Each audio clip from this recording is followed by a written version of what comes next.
தாமரையின் காதல். அத்தியாயம் 5. சிரித்து கொண்டே வாசலுக்கு சென்றான் காஞ்சிபுரத்தான். இப்படி வா என்றார் பெரிய பெத்து. அவர் மௌனமாக முன்னே நடந்தார். முன்புறத்திலிருந்த நந்தவனத்தை நோக்கி சென்றார்.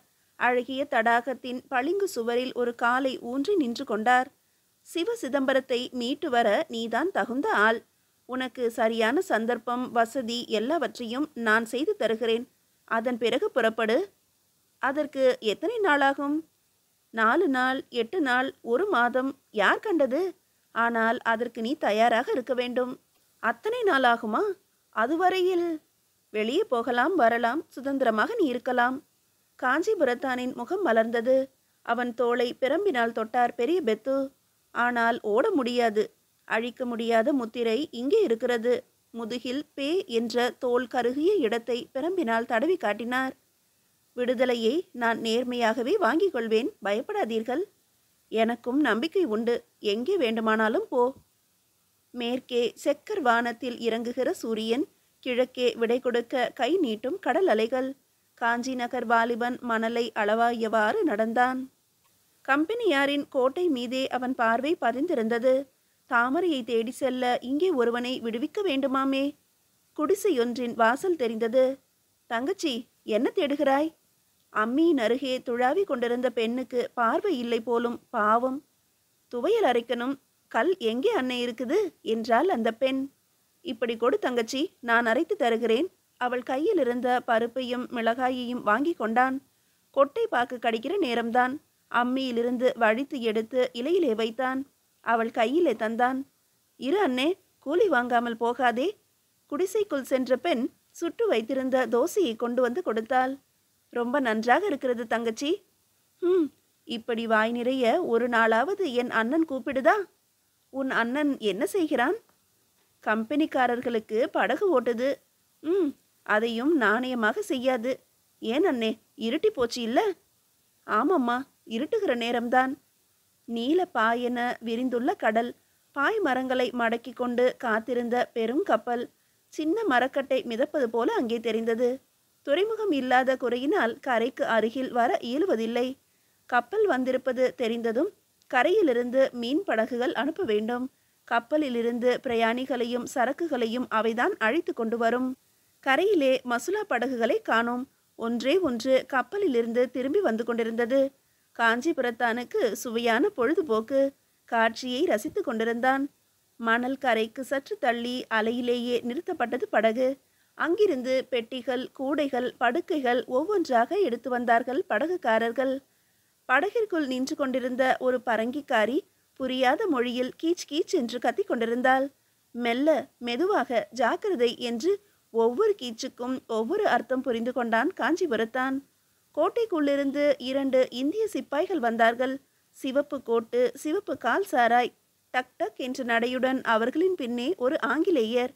வெயிலில் கன்றி போன சிவப்பு கன்னம், செம்மறி தாடி, பூனை கண்கள். ஹாய் மேரி. கரையில் நின்றபடியே கைக்குட்டையை எடுத்து ஆட்டினார் அவர்.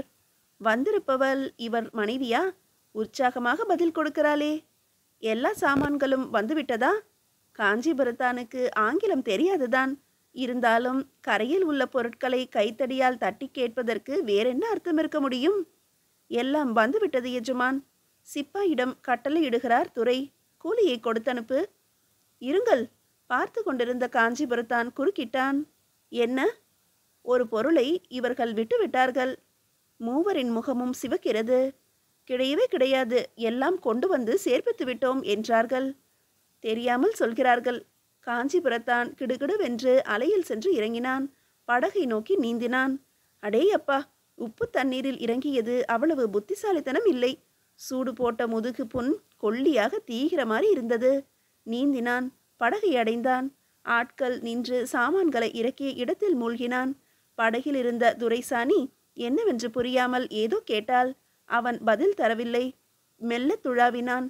மணல், கிளிஞ்சல், கற்கள், இதோ ஒரு இரும்பு பெட்டி. இடுப்போடு அணைத்தபடி கரைக்கு நீந்தினான்.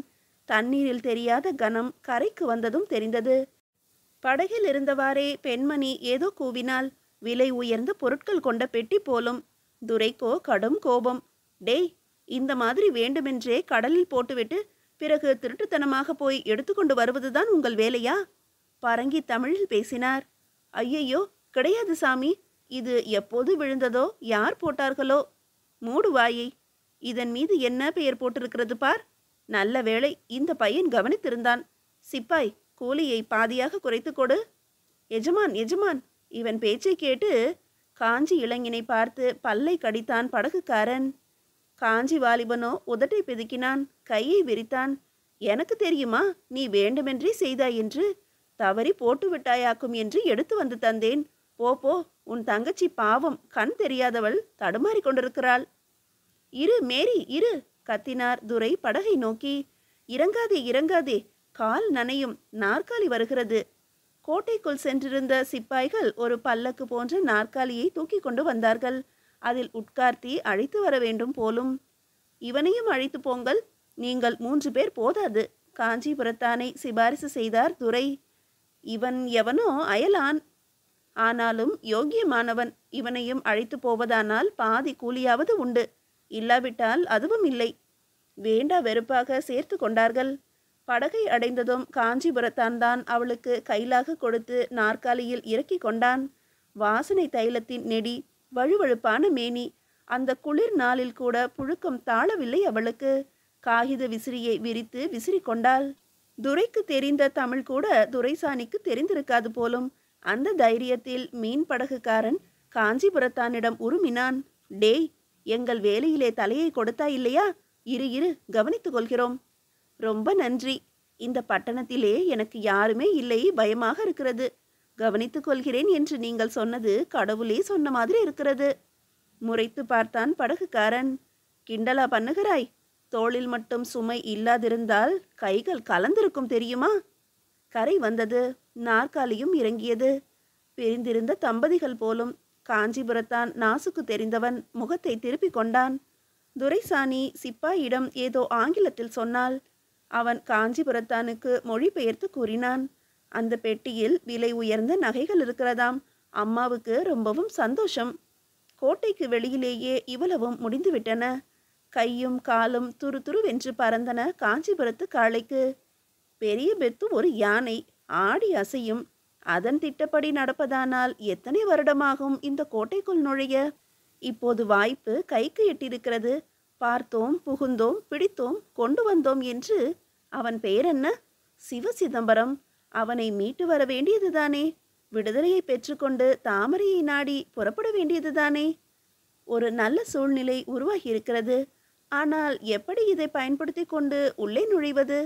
வாசலில் குறுக்கும் நெடுக்குமாக பாரா கொடுத்தான் அவன். இடுப்போடு இடுப்பாக அணைத்து கொண்டு செல்லும் துரையையும் துரைசாணியையும் பார்த்தான். ஏமாற்றத்துடன் பெருமூச்சு விடுத்தான். துரை நின்றார். சிப்பாயிடம் அவர் கேட்பது காஞ்சிபுரத்தானுக்கும் கேட்டது. பார்பர் தயாராக இருக்கிறானா? பார்பரா? எதற்காக? அந்த பெண் விழித்தாள். துரை கூறினார், உன் தலைக்குத்தான். இந்த தேசத்து உஷ்ணமும் வெயிலும் உனக்கு தாழாது. இப்போதே உஸ் உஸ் என்று பெருமூச்சு விடுகிறாயே. நம் நாட்டிலிருந்து வருகிற பெண்கள் செய்யும் முதல் காரியம் சுத்தமாக மொட்டை அடித்துக் கொள்வதுதான். சிப்பாயிடம் அவர் மீண்டும் தமிழில் விசாரித்தார், எங்கே பார்பர் என்று. எவனும் வரவில்லை சார். வரவில்லையா? ஏன்? டவுனில் கலகம், அடிதடி சண்டை. வலக்கை சாதியாருக்கும் இடக்கை சாதியாருக்கும் கை கலப்பு. நடுவில் மாட்டிக்கொண்ட நாவிதர்கள் பயந்து ஓடிவிட்டார்கள் ஊரை விட்டு. ச, ஒரு பாளையக்காரரை நியமித்திருக்கிறோம். அவர் கீழே 50 தலையாரிகள் வேறே. அப்படி இருந்தும் இந்த சாதி சண்டைகளை ஒழிக்க முடியவில்லையே இவர்களால். சரி சரி, பார்பர் கிடைக்காமல் என்ன செய்வது? நான் இருக்கிறேன் துரை. காஞ்சிபுரத்தான் ஒரே எட்டில் கோட்டைக்குள் புகுந்து விட்டான். வாசல் காவலர்களால் கூட தடுக்க முடியவில்லை. கூந்தலை வெட்டி மொட்டை அடிக்க எனக்கு தெரியும். கத்தி மட்டும் கிடைத்தால் போதும் என்றான். துரை அவனை வியப்புடன் பார்த்தார். எதற்கும் கை கொடுக்கிறாயே. சரி சரி, வா என்னோடு. குதி போட்டுக்கொண்டு நடந்தான் காஞ்சிபுரத்தான். அழகிய சிறு தெருக்கள், வசதியான மச்சு வீடுகள், பட்டுத்திரைகள், பூங்கொத்துகள், மெழுகுவர்த்தி வெளிச்சத்தில் அசைந்தாடும் இயேசுநாதரின் படங்கள். சிலர் தனியே இருந்தார்கள். சிலர் குடும்பத்துடன் காற்றுக்காக வாசலில் நின்றிருந்தார்கள். துரைக்கு மரியாதையாக எழுந்தனர்.